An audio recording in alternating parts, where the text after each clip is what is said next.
Olá! Na aula de hoje, vamos falar um pouco sobre equação de Nernst.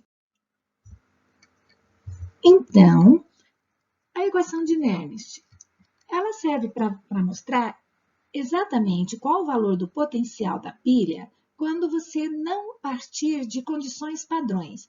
Que condições padrões seriam essas? Era fazer a solução 1 molar, trabalhar a 25 graus Celsius, sob uma pressão de 1 atmosfera.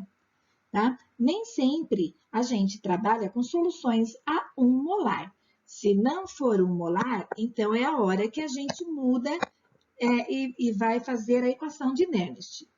Na equação de Nernst que você está vendo, esse E significa o potencial calculado num dado momento. Aquele potencial calculado quando as soluções não foram preparadas 1 molar. E0 é o potencial padrão.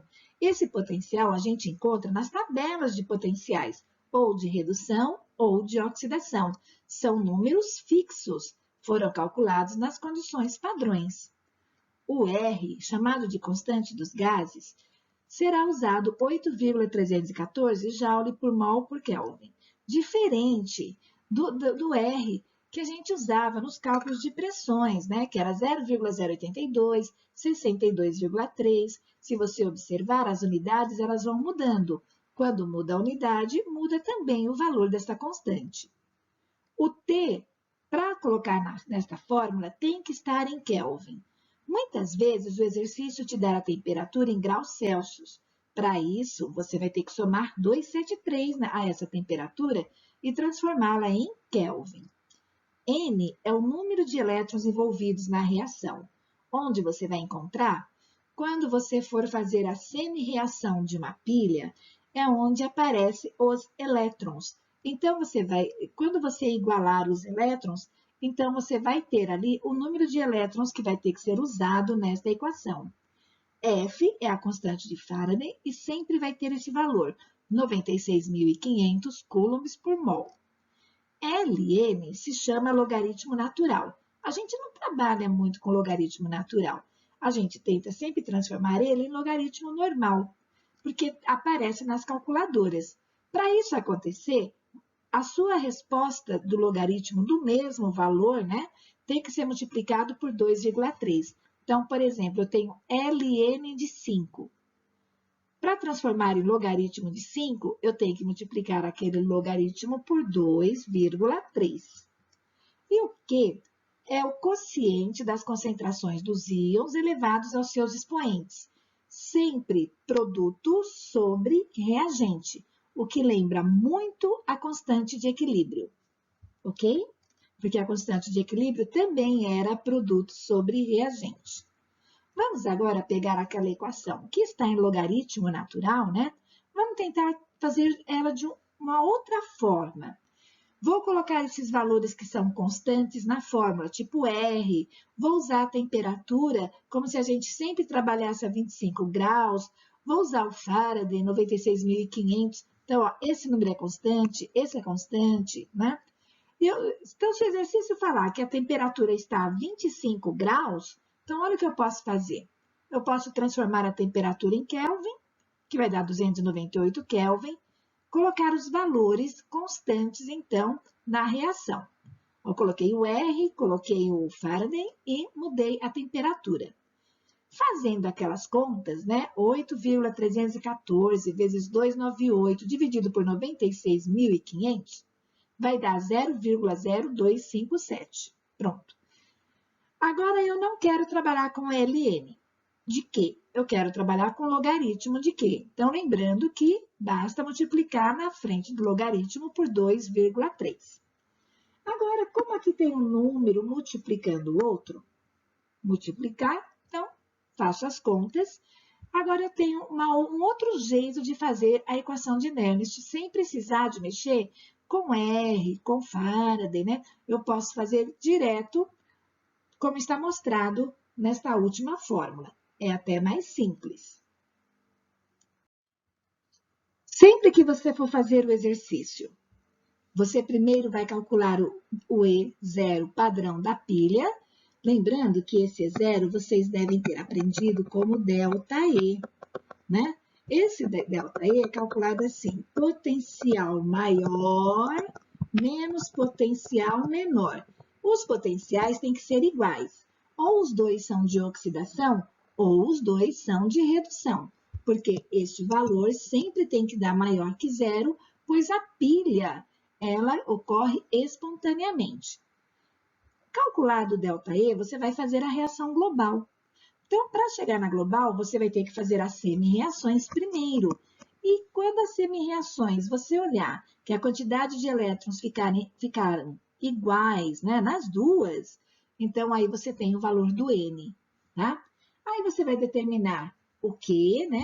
Lembrando que esse Q vai ser produto elevado ao coeficiente sobre reagente elevado ao coeficiente.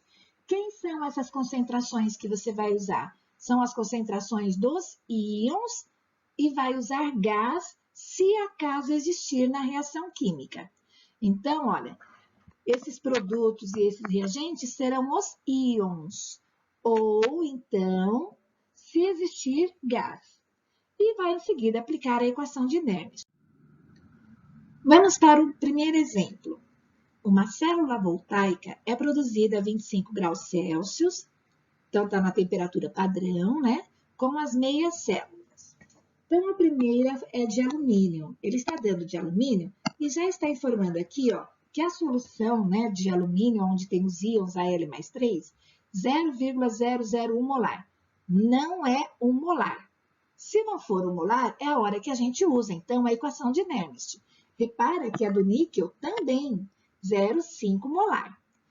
Então, a primeira coisa que eu olhei, olha, eu olhei as duas semi-reações, eu estou vendo que ela está indo de 2 para 0, então essas semi-reações, elas são de redução, e toda vez que for de redução, o maior potencial que você encontrar vai ficar no cátodo.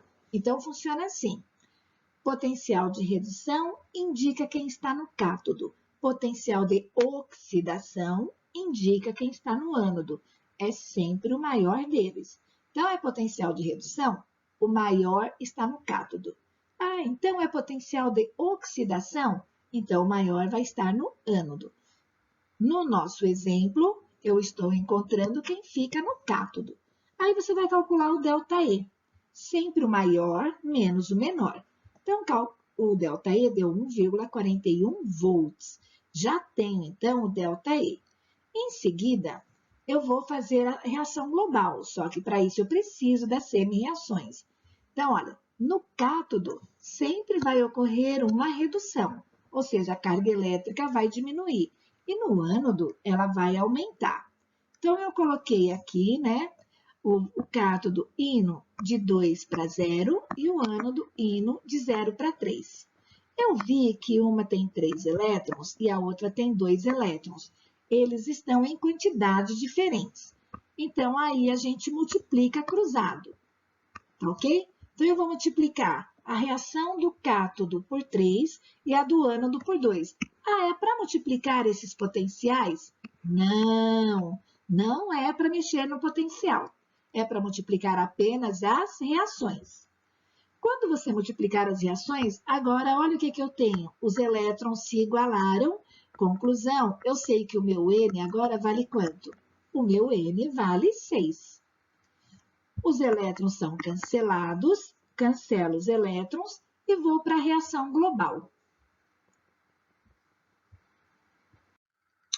Vou colocar a reação novamente aqui em cima, só para a gente, né, a reação global. E vou começar a calcular o quociente. O que é bom saber? Como calculo o quociente? Para calcular o quociente, nós só usamos os íons e substância gasosa, se aí existisse. Acontece que o alumínio é metal, ele é sólido. O níquel está metal, ele é sólido. Então, esse e esse não entra nos cálculos do quociente da reação. Então, olha, primeira coisa que você tem que anotar é, para calcular esse quociente, sempre vai entrar íons. elevados ao seu balanceamento, se estiver ali, certo? Então, entra íons e entra gases. E sempre vai ser produto primeiro e depois reagente. Sempre vai ser nesta ordem. Produto sobre reagente. Então, eu coloquei os dados que estavam no exercício, que o exercício dava a concentração molar do alumínio e também dava do níquel, que estavam diferentes de 1, e acabei calculando, então, o quê?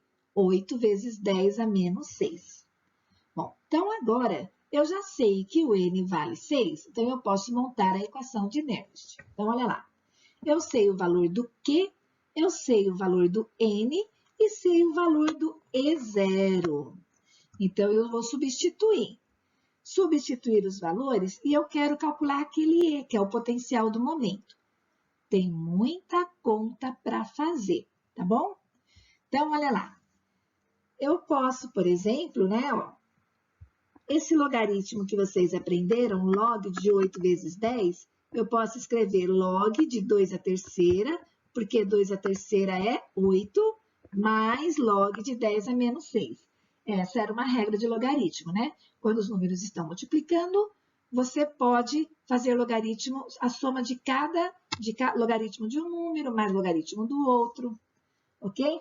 Agora, esse expoente que está aqui, ó, o número 3, quando tem expoente, ele pode ficar na frente do logaritmo. Então, olha lá, eu coloquei o 3 aqui. Ele saiu em cima do 2 e veio para cá. Tá? O logaritmo, esse menos 6 também veio para cá. Por que eu não coloquei logaritmo de 10? Porque logaritmo de 10, na base 10, vale 1. Então, eu não precisei de colocar aqui logaritmo de 10. Eu não quis. Logaritmo de 10 é 1, só deixei, então, menos 6. Logaritmo de 2 é 0,3. Então, no lugar do logaritmo de 2, eu escrevo 0,3. Normalmente, esses valores de logaritmo são dados no exercício, tudo bem? Então, primeiro eu vou resolver dentro do parênteses. Eu vou fazer 3 vezes 0,3, e aí a resposta, né? Eu vou diminuir de 6. Então, olha, vou resolver aqui dentro, resolvi, né? Dá menos 5,1. Eu tinha feito essa divisão, que iria dar esse valor, ó, 0,0986. Então, eu vou fazer agora multiplicação. Pelas regras, primeiro você tem que multiplicar esse valor por esse. Primeira multiplicação. Então, olha, menos com menos dá mais. 0,0986 vezes 5 dá 0,05. Então, o meu potencial é 1,46. Dê uma olhada que está diferente, né? Está diferente do dado no exercício.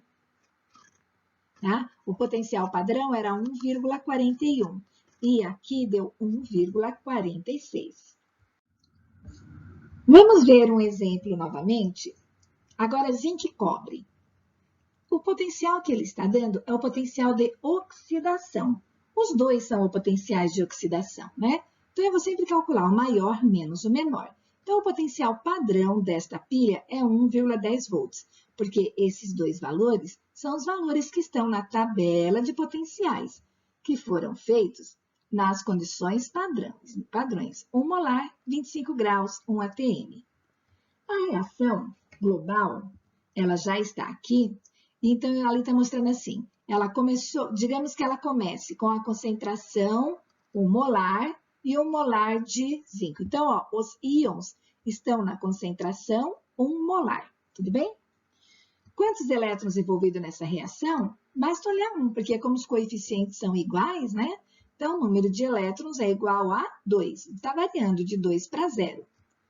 Vou montar a equação de Nernst. Começo a montar. Aonde tem o quociente, eu tenho que lembrar que o quociente é íons dos produtos elevados aos seus coeficientes, dividido pelos íons dos reagentes.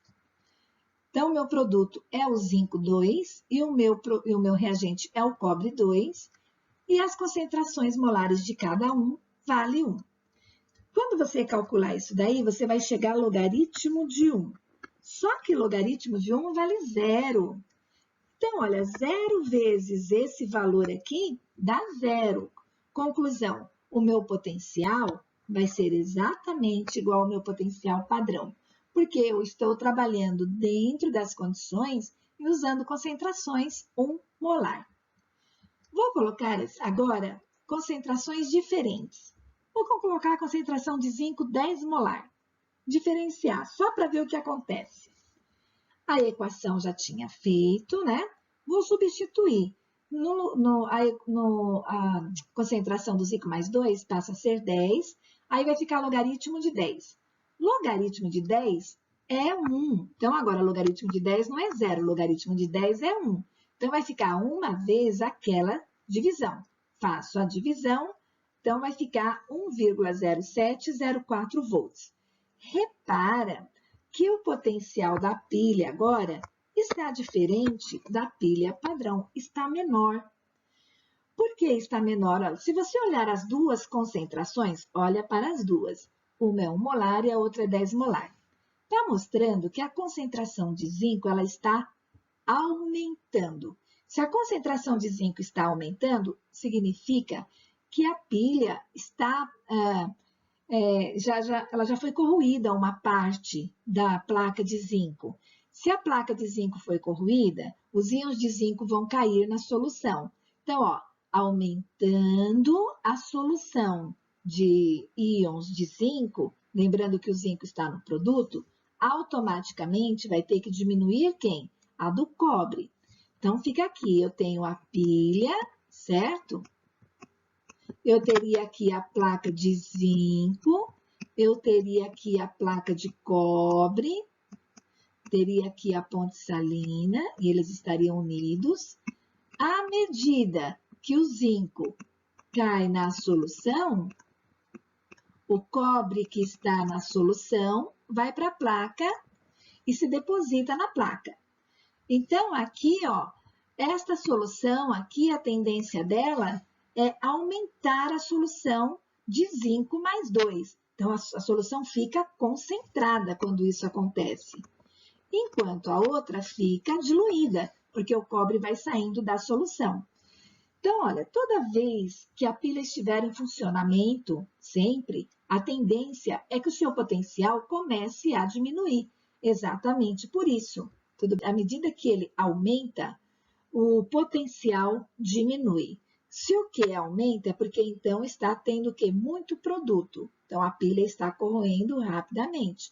Conclusão, o seu potencial vai diminuindo. Tudo bem? Até a próxima aula.